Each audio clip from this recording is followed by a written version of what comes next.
MDC Hindi paper total 3 units आपको cover करने हैं और बहुत ही सिंपल है। ये सारे यूनिट जो है जो टॉपिक है वो पिछले कक्षा में आप पढ़ते हुए आए हो। ऐसा यहाँ पर टॉपिक नहीं है जिसे आप नहीं पढ़े हो। बिंदास इसके क्वेश्चन के आंसर को समझिए केवल और अच्छे से जाकर पॉइंट वाइज आंसर लिख दीजिएगा। पहला क्वेश्चन क्या आपका पहले यूनिट से हिंदी पत्रकारिता की परिभाषा एवं प्रकारों का वर्णन करें। तो इस वीडियो में हम लोग सबसे पहले इसके अर्थ के बारे में जानेंगे, इसकी परिभाषा के बारे में जानेंगे, साथ ही साथ इसके जो प्रकार है, टाइप्स है, उसके बारे में जानेंगे। तो देखिए सबसे पहले इसका उत्तर क्या है। तो सबसे पहले हिंदी पत्रकारिता का अर्थ समझते हैं। पत्रकारिता को अंग्रेजी में जर्नलिज्म कहते हैं। जर्नलिज्म समझते हो, जो दीन दुनिया की घटनाओं को क्या करता है, एकत्रित करके उन सभी चीज़ों को पत्रकारिता के तहत लोगों को अवगत कराते हैं, बताते हैं, वही जर्नलिज्म होता है, जिसका तात्पर्य है कि दैनिक घटनाओं का दस्तावेजीकरण करना। दस्तावेज का मतलब होता है कागज पत्तर में या किसी तरीके से किसी भी वस्तु में दिनचर्या जो घटना घटित होती है, घटती है, उन सभी घटनाओं को क्या करना, लोगों को बताना। यही होता है आपका जर्नलिज्म या फिर पत्रकारिता। हिंदी पत्रकारिता भारत की पत्रकारिता का वह स्वरूप है। अब हिंदी पत्रकारिता क्या है, यहाँ तो हमने समझा पत्रकारिता, लेकिन हिंदी पत्रकारिता क्या है। तो हिंदी भाषा भारत में बोली जाती है, तो हिंदी पत्रकारिता भारत में ही रहेगी। तो हिंदी पत्रकारिता भारत की पत्रकारिता का वह स्वरूप है जो हिंदी भाषा में समाचार, विचार और जानकारियाँ प्रस्तुत करती है। यानी एक ऐसा स्वरूप है, इसका ऐसा रूप है पत्रकारिता का जो हिंदी भाषा में क्या करता है, या समाचार हो गया, या किसी भी चीज़ का या किसी व्यक्ति का विचार हो गया, या जो भी घटित घटनाओं का जानकारी हो गया, इन सभी चीज़ों को हिंदी में हमें देता है, यानी प्रस्तुत करता है। या भारत की सामाजिक, यानी समाज किस तरीके से चल रहा है, समाज में क्या हो रहा है, क्या नहीं हो रहा है, वो सारी घटनाओं के बारे में, साथ ही साथ सांस्कृतिक या फिर राजनीतिक और आर्थिक संरचनाओं या फिर उससे रिलेटेड घटनाओं को समझने और लोगों को जागरूक करने का महत्वपूर्ण माध्यम है। तो समझ गए अच्छी तरीके से, यानी सामाजिक, सांस्कृतिक या फिर राजनीतिक या फिर आर्थिक की जो संरचना है, इसकी बनावट है, उन सभी चीज़ों के बारे में जो हमें जानकारी मिलती है, जिससे हम जागरूक होते हैं, वही क्या आपका पत्रकारिता है। पत्रकारिता का उद्देश्य केवल जानकारी देना ही नहीं है, बल्कि समाज को जागरूक करना और सत्य को प्रकट करना भी है। पत्रकारिता का अर्थ होता है कि हमें जागरूक करें। जैसे कि अगर आप किसी न्यूज़ के बारे में देखते हो तो वो न्यूज़ सही होनी चाहिए। अभी के टाइम में अगर मैं बताऊँ, टीवी का न्यूज़ अगर आप खोलोगे तो सीधा वहाँ पर धर्म से रिलेटेड ही नंगा नाच हो रहा है। बहुत कड़वी बात है, लेकिन आप सच्चाई इसे एक्सेप्ट कीजिएगा। वहाँ पर ना स्टूडेंट से रिलेटेड चीज़ें छपती है, वहाँ पर ना स्टूडेंट के वैकेंसी से रिलेटेड चीज़ें छपती है, स्टूडेंट की जो पढ़ाई व्यवस्था है, जैसे कि यूनिवर्सिटी की जो हालात है, आज तक कभी भी किसी अखबार में छपते हुए देखा है? नहीं। तो आज की जो पत्रकारिता है ना, वाकई में वो वैसी पत्रकारिता नहीं रही जिससे लोग जागरूक हो सके। ताकि हमारे जैसे जो चैनल है, या इसके अलावा और भी कॉम्पिटिटिव एग्जाम के लिए जो चैनल है, जो ट्विटर में ट्विटर कैंपेन चलाते हैं, वो जागरूक करते हैं। मीडिया का काम सारा कौन करते हैं? हमारे जैसे चैनल वाले ही करते हैं। लेकिन यहाँ पर देखिए, एक मीडिया का काम, पत्रकारिता का काम क्या है? केवल जानकारी देना नहीं, बल्कि समाज को जागरूक करना है। लेकिन यहाँ पर मुर्गा मुर्गी का लड़ाई चलाते हैं अपने चैनल में। मैं आपको सच्चाई बता रहा हूँ। तो चलिए, ये हो गया आपका हिंदी पत्रकारिता के अर्थ के बारे में, या फिर आप बोल सकते हो कि हमने कंसेप्ट क्लियर किया कि हिंदी पत्रकारिता होता क्या है।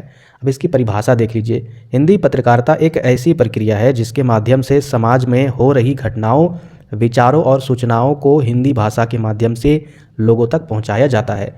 बहुत टफ इसका परिभाषा था, मैं एक ही परिभाषा लिया हूं जो बहुत ही आसान है कि हिंदी पत्रकारिता एक ऐसी प्रक्रिया है, ऐसा काम है, ऐसी क्रिया है जिसके माध्यम से समाज में जो होती है घटनाएं, दिनचर्या जो घटना होती है, या फिर जो भी विद्वान होते हैं, या फिर जो लोगों के विचार होते हैं, और जो सूचनाएं होती है, जो खबर होती है, उन सभी चीज़ों को हिंदी भाषा के माध्यम से अगर हम लोगों के पास पहुंचाते हैं, वही क्या कहलाती है? आपका हिंदी पत्रकारिता। तो ये परिभाषा लिख दीजिएगा, बहुत ही सिंपल है। अब आगे देखिए, हिंदी पत्रकारिता का इतिहास, इसको भी जानना जरूरी है। हालांकि क्वेश्चन आपको पूछेगा नहीं कि इतिहास बताइए, लेकिन आपको लिखना जरूरी है जब आप उसके अर्थ को लिख रहे हो। हिंदी पत्रकारिता की शुरुआत 30 मई 1826 को हुई थी, जब पंडित जुगल किशोर शुक्ल ने उदंत मार्तंड नामक पहला हिंदी समाचार पत्र प्रकाशित किया था। ये 1 नंबर के क्वेश्चन के लिए इंपॉर्टेंट है। सबसे पहला हिंदी समाचार पत्र जो प्रकाशित हुआ था वह कौन सा था? तो उदंत मार्तंड। और यह जो पत्रकारिता थी या फिर पत्र था, वह साप्ताहिक था, सप्ताह में एक बार रिलीज़ होता था। जैसे कि अभी आप अखबार देखोगे या फिर जो पत्रिकाएँ देखोगे तो अधिकतर देखोगे कि वो रेगुलर बेसिस पर हो गई है, आपको हर रोज़ मिलेंगे, लेकिन ये साप्ताहिक था और इसका प्रकाशन कोलकाता से हुआ। इसके बाद सुधाकर, बनारस अखबार और सरस्वती जैसे अन्य पत्रिकाओं ने हिंदी पत्रकारिता को आगे बढ़ाया। स्वतंत्रता संग्राम के दौरान हिंदी पत्रकारिता ने स्वतंत्रता सेनानियों की आवाज़ को जन जन तक पहुंचाने का काम किया। जब हम लोग अंग्रेज़ों से लड़ रहे थे उस समय ना ही 4G नेटवर्क था, ना ही 5G नेटवर्क था, ना ही 3G नेटवर्क था, इंटरनेट बहुत ही कम था। तो आखिर एक राज्य में अगर कुछ आंदोलन हो रही है तो दूसरे राज्य को कैसे पता चलेगा? तो ये सारी चीज़ें पत्रकारिता के आधार पर होती थी, खबर को पहुंचाया जाता था। और सोचिए आज के टाइम में जो घटिया मीडिया जो देश को बांटने में लगी है, धर्म के नाम पर जो एक दूसरे को भड़का रही है, एक दूसरे के अंदर में आग डाल रही है, सोचिए कि अगर उस टाइम में अगर ये मीडिया रहती तो पता नहीं आज हम लोग आज़ाद होते या फिर नहीं होते, ये आप सोच सकते हो। क्योंकि जब तक देश एक रहेगा हमारा देश हमेशा महान कहलाएगा, अगर एक नहीं रहेगा देश की उन्नति कभी भी पॉसिबल नहीं है। क्योंकि अक्सर देखा गया है अभी के पॉलिटिक्स में कि हमें भटकाया जाता है किसी दूसरे मुद्दे पर, ताकि शिक्षा, रोजगार, जो भी बेसिक मुद्दे हैं जो हमें सरकार से मांगनी चाहिए या सरकार को हमें देनी चाहिए, उससे भटकाती है। तो ये चीज़ यहाँ पर हो रहा है जो उस टाइम नहीं होता था, यानी जब हम लोग अंग्रेज़ से लड़ाई कर रहे थे, आंदोलन कर रहे थे। और उस समय वहाँ की जो मीडिया थी, पत्रकारिता जो थी, वह क्या कर रही थी? लोगों तक सही चीज़ें पहुँचा रही थी कि आखिर वहाँ पर आंदोलन हो रहा है या फिर कैसे या किस प्रकार से हो रहा है। अब हम लोग समझेंगे हिंदी पत्रकारिता के टाइप्स, यानी कितने प्रकार के होते हैं। तो पत्रकारिता का वर्गीकरण उसके माध्यम से या फिर उसके उद्देश्य से या फिर उसके शैली, इन तीनों चीज़ों के आधार पर किया जा सकता है। हिंदी पत्रकारिता के प्रमुख प्रकार नीचे दिए गए हैं, आपको इसी तरीके से आंसर भी लिखना है, कॉपी भरता है। अब देखिए पहला क्या आपका प्रचारात्मक पत्रकारिता। प्रचारात्मक पत्रकारिता मतलब क्या है? तो इसमें किसी मुद्दे, विचारधारा या समूह का समर्थन किया जाता है जिसमें सामाजिक या राजनीतिक सुधार को बढ़ावा दिया जाता है। उदाहरण के तौर पर पर्यावरणीय मुद्दे हो गए या मानव अधिकार अभियानों पर केंद्रित रिपोर्टिंग हो गई। जैसे कि इसमें क्या है, ध्यान से समझिएगा। प्रचारात्मक पत्रकारिता एक ऐसा पत्रकारिता जिसमें आपको प्रचार करना है, ज़्यादा लोगों तक पहुंचाना है ताकि लोग जागरूक हो सके। जैसे कि पर्यावरण में जो आपका पेड़ जो काट रहे लोग, तो उस बारे में आप लोगों के विचार जो है, बड़े बड़े विद्वान हैं, वो आप लिख कर लोगों को बता सकते हो कि नहीं, पेड़ काटने से बहुत बड़ा नुकसान हो सकता है। हमारे पृथ्वी में जो मौसम बदलता है उसमें बहुत बड़ा परिवर्तन हो जाएगा, जिस कारण से फसल नहीं होगी वगैरह वगैरह, बहुत सारी चीज़ें नुकसान होगी। या इसके अलावा मानव अधिकार अभियान, यानी जैसे कि अगर कोई पर्टिकुलर जाति पर जो बहुत ही पिछड़ा जाति है उसके साथ अत्याचार हो रहा है, तो उन सभी मुद्दों को पॉइंट्स बनाकर उनको बताना, पत्रकारिता करके लोगों को जागरूक करना कि नहीं, इनके साथ अत्याचार हो रहा है, इनको भी बढ़ावा मिलना चाहिए वगैरह वगैरह, इनको इनका अधिकार मिलना चाहिए। आज देश आज़ाद हुए कितना साल हो गया, लेकिन इनको इनका अधिकार नहीं मिल रहा है। तो ये सारी चीज़ें जो है ना, अगर इनके आधार पर जो पत्रकारिता होती है तो उसे प्रचारात्मक पत्रकारिता कहते हैं। आगे देखिए नेक्स्ट आपका अन्वेषणात्मक पत्रकारिता, यानी इन्वेस्टिगेटिव जर्नलिज्म। इस वर्ड से आप लोग जरूर कुछ ना कुछ समझे होंगे। इन्वेस्टिगेशन करना, यानी इसमें गहराई से जांच करके छिपे हुए तथ्यों को उजागर किया जाता है। इसका उद्देश्य क्या है? तो जैसे कि भ्रष्टाचार, घोटाले या अन्य सामाजिक समस्याओं को सामने लाना है। ये जो आपका पत्रकारिता है, इन्वेस्टिगेटिव पत्रकारिता यानी अन्वेषणात्मक पत्रकारिता, तो इसमें क्या होता है कि जैसे कि कोई नेता भ्रष्टाचार कर रहा है, हमें जानकारी नहीं है, तो क्या करते हैं, ये जर्नलिज्म जो होते हैं वो इसको गुप्त रूप से जांच करते हैं। पुलिस या फिर कोई अगर जांच एजेंसी है, उसके अलावा भी ये जो पत्रकारिता जर्नलिज्म है वो भी जांच पड़ताल करते हैं सही तरीके से और उसका पर्दाफाश करते हैं। तो ये सारी चीज़ें यहाँ पर होती है। देखिए हालांकि 2 से 3 लाइन है, लेकिन आपको अपने से भी बनाकर कुछ ऐड भी करना है। मैं समझाने के लिए 2 से 3 यहाँ पर लाइन लाया हूँ ताकि आपको अच्छे से समझ में आए। तो यहाँ पर क्या होता है, अच्छे से गहराई से जांच पड़ताल किया जाता है, जो भी छिपी हुई चीज़ें होती है, तथ्य होती है, उसको उजागर किया जाता है। यही होता है आपका अन्वेषणात्मक पत्रकारिता। उदाहरण के तौर पर आप भ्रष्टाचार, घोटाले या अन्य सामाजिक समस्याओं से रिलेटेड चीज़ें लिख सकती हो। जैसे कि नेता भ्रष्टाचार कर दिया, कोई चीज़ में घोटाला हो गया, झारखंड में कोयला घोटाला हो रहा है, आपको पता नहीं होगा लेकिन सच्चाई है, रियल में हो रहा है। इसके अलावा जो भी सामाजिक समस्याएं हैं, यानी जो पिछड़ी जाती है, आए दिन आपको पता चल रहा होगा कि धर्म के नाम पर या फिर कोई छोटा जाति बड़ा जाति के नाम पर उत्पीड़न हो रहा है, उसके साथ शोषण हो रहा है, उसको मार दिया जा रहा है। तो ये सारी चीज़ों के आधार पर अगर आप रिसर्च करके अच्छे से गहराई से इसमें जांच पड़ताल करके पत्रकारिता करते हो तो वही आपका अन्वेषणात्मक पत्रकारिता कहलाएगी। उदाहरण के तौर पर ये और भी उदाहरण लिख सकते हो। देखिए यहाँ पर क्या लिखा हुआ, वाटर गेट कांड की रिपोर्टिंग। ये घटना हो चुकी है अमेरिका में। अब अमेरिका में ये क्या घटना हुई थी, तो इसमें राजनीतिक घोटाला था। ठीक है, कोई पॉलिटिक्स किए होंगे राष्ट्रपति वगैरह, क्योंकि वहाँ पर राष्ट्रपति ही रहता है जैसे यहाँ प्रधानमंत्री होता है, तो वहाँ पर राजनीतिक घोटाला हुआ था। आगे देखिए नेक्स्ट आपका तीसरा नंबर समाचार पत्रकारिता यानी न्यूज़ जर्नलिज्म। जैसे कि आज आप लोग देखते हो अखबार में या फिर टीवी में यह सामान्य घटनाओं और ताज़ा खबरों को कवर करती है, जैसे कि आपको एवरीडे जो डेली न्यूज़ मिलते हैं अखबार से या फिर न्यूज़ से, टीवी वगैरह, मोबाइल वगैरह जो भी चीज़ें। इसका उद्देश्य लोगों को समय पर जानकारी देना। कहीं पर दुर्घटना हो गई या फिर कहीं पर कोई एक्सीडेंट हो गया या कहीं पर खेल हो रहा है, मैच वगैरह हो रहा है, जैसे कि भी आईपीएल आने वाला है, तो ये सारी चीज़ें आपको पता चलती है न्यूज़ के माध्यम से। और इसके अलावा मौसम की भी ताज़ा खबरें जो भी चीज़ें हैं, या फिर राजनीति से रिलेटेड, जैसे कि अभी कौन पार्टी सरकार बनाई झारखंड में वगैरह वगैरह चीज़ें, ये सारी चीज़ें आपको जानकारी मिलती है वो समाचार पत्रकारिता से। अब आगे बढ़ते हैं 4th नंबर, संपादकीय पत्रकारिता यानी एडिटोरियल जर्नलिज्म। इस चीज़ से ही पता चल रहा है कि इसमें एडिट होगा मतलब सबसे पहले वो तो भाई देखिएगा कि क्या न्यूज़ है, क्या खबर है। अब उसमें वह अपने से एडिट करेगा, अपने से वह लिखेगा, ठीक है। तो जैसे कि यहाँ पर देखिए, इसमें किसी विषय पर व्यक्तिगत दृष्टिकोण प्रस्तुत किया जाता है, यानी कोई विषय है और उसमें किसी व्यक्ति का दृष्टिकोण प्रस्तुत किया जाता है।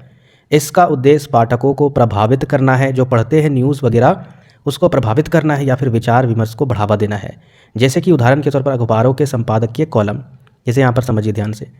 जैसे मान के चलिए अभी झारखंड में चुनाव हुआ और यहाँ पर गठबंधन की सरकार, जिसमें हेमंत सोरेन और कांग्रेस दोनों की गठबंधन की सरकार बनी।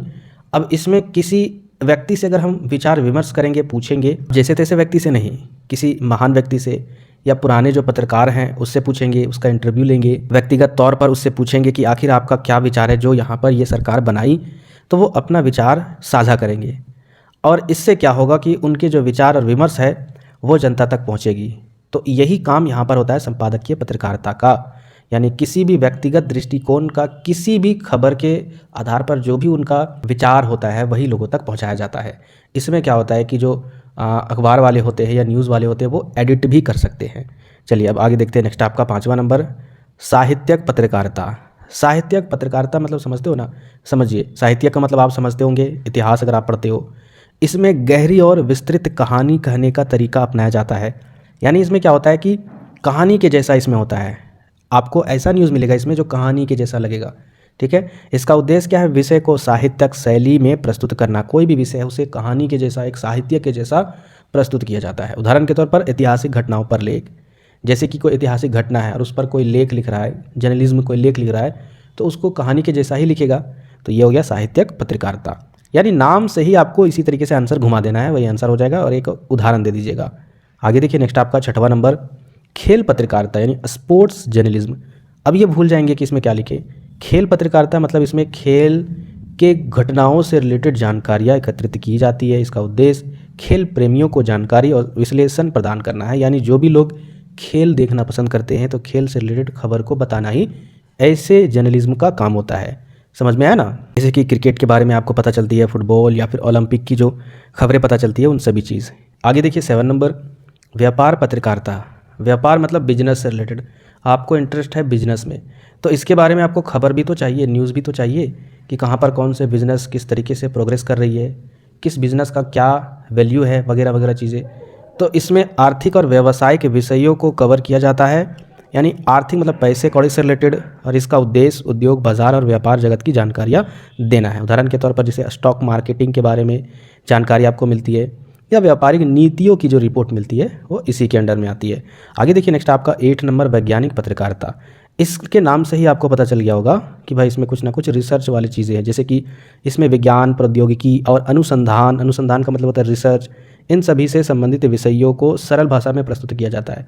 जैसे अचानक कुछ इसरो खोज कर दिया, भारत का जो रिसर्च सेंटर है वो इसरो है, कुछ खोज कर दिया, अचानक चंद्रमा में कुछ खोज कर दिया, तो इसके बारे में पत्रकारिता वाले जो लोग यानी जर्नलिज्म है वो हमें बताएंगे, तो आसान भाषा में लिखकर बताएंगे, उसे एक अच्छी लैंग्वेज में बताना, वो काम होता है वैज्ञानिक पत्रकारिता का, ठीक है। उदाहरण के तौर पर अंतरिक्ष में जो रिसर्च होते हैं, खोजबीन होते हैं इसके बारे में, या फिर स्वास्थ्य संबंधी जो खोजें होती है, जैसे कि हाल ही में कोरोना के टाइम में जो चीज़ें हुई, यानी जो भी घटना हुई, उन सभी घटनाओं के बारे में हमें जानकारी मिलती थी रेगुलर बेसिस पर, या इसके अलावा जो भी वैक्सीन वगैरह बना उसके बारे में भी जानकारी मिली। ये सारी चीज़ें वैज्ञानिक पत्रकारिता में आती है। 9 नंबर देखिए, सांस्कृतिक पत्रकारिता यानी कल्चरल जर्नलिज्म।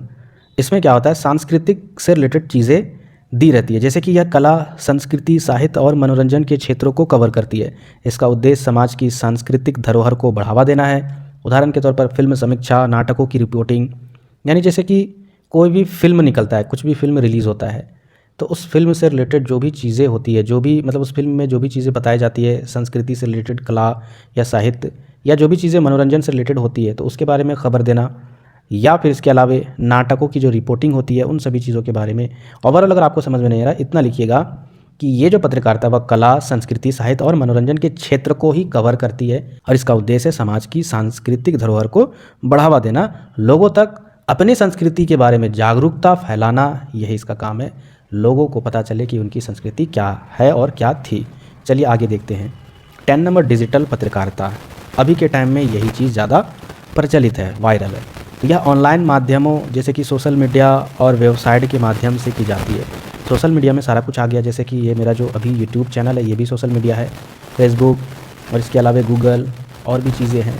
ये सारी जो सोशल मीडिया है, वेबसाइट है, इसके माध्यम से की जाती है यहाँ पर पत्रकारिता। इसका उद्देश्य तेज़ी से खबरें पहुँचाना और संवाद को इंटरैक्टिव बनाना है। जैसे कि आपको तेज़ी से समझाना कि वाकई में अभी कैसे क्या हालात है यूनिवर्सिटी के द्वारा जो भी अपडेट आती है उसको अच्छे से बताना।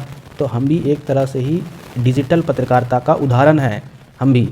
तो ये आपका हो गया डिजिटल पत्रकारिता, ठीक है। एक आध बार आप अच्छे से पढ़िएगा, बेहद अच्छे से समझ में आएगी। अब यहाँ पर आप लिख सकते हो उदाहरण के तौर पर ब्लॉग का मतलब जैसे कि आप गूगल खोलते हो तो नीचे आप स्क्रॉल करते हो तो वहाँ पर बहुत सारी खबरें मिलती है, वो हो जाता है ब्लॉग। या फिर वेब पोर्टल, जैसे कि कोई वेबसाइट होता है वहाँ पर भी जाते हो। फिर यूट्यूब चैनल, जैसे कि ये आप देख रहे हो वीडियो। तो ये सारा टोटल 10 हमने आपको टाइप्स बताया। इनमें से लगभग आपसे रिक्वेस्ट है 7 याद कर लीजिएगा, कम से कम 7 से 8। मैं तो कहता हूँ 10 छोड़ो, अपने से दिमाग में कुछ भी आएगा ना तो 11, 12, 15 भी लिख दीजिएगा, क्योंकि प्रकार में कोई प्रमुख प्रकार नहीं है। अलग अलग जो माध्यम है, या फिर अभी हमने शुरू में क्या बताया, घटना, जैसे कि कोई अगर खेल से रिलेटेड खबरें अगर बता रही है तो वो खेल जगत वाले जर्नलिज्म है।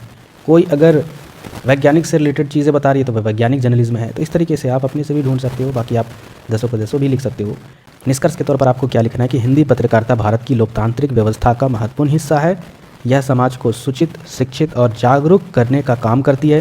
हालांकि इसे कई चुनौतियों का सामना करना पड़ रहा है, फिर भी इसकी भूमिका और प्रभाव को नकारा नहीं जा सकता है। बाकी मेहनत बहुत ज़्यादा लगती है वीडियो को बनाने में, तो कम से कम नए व्यूवर चैनल को ज़रूर सब्सक्राइब कर दीजिएगा।